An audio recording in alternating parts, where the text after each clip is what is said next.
All right, if you've been watching Channel 2 here in Georgia, you've seen that sober drivers are getting arrested for DUI. They go down to the station, it turns out they don't have any alcohol or drugs in their system. So, how is this happening? What's going on? Oftentimes, you've probably seen when folks get pulled over, they're asked to do field sobriety evaluations. That's going to be the horizontal gaze nystagmus test, where they're following the finger, the walk and turn, or as you see, they walk in a straight line, or the one legged stand. Those tests seem really simple. Can you balance on one leg? Can you walk in a straight line?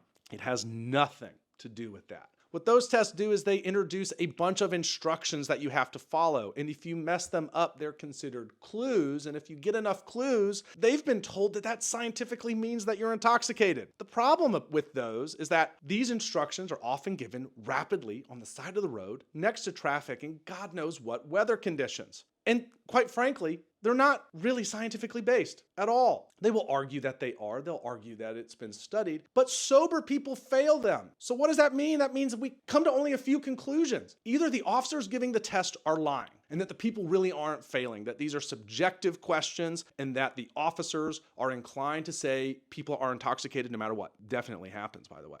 Or two, that these tests don't work. If sober people fail these tests, then why are we using them to decide if someone should get arrested, put in jail, lose their license, maybe lose their job? It's crazy. What's the most important takeaway from this? You don't have to do those tests. Those are completely optional. The officer won't ask you, hey, do you want to take a field sobriety test? What they'll do is they'll get out and say, hey, I'm going to ask you to do a few tests, and then just start going into it. And you think maybe you have to do it. You don't. When you say, I don't want to take those tests, 99% of the time, they're going to take you straight to jail. And because the officer, by the time he got you out of the car, already made up his mind that he was going to arrest you for DUI, which is also why these cases are so inaccurate. Don't do the field sobriety evaluation test.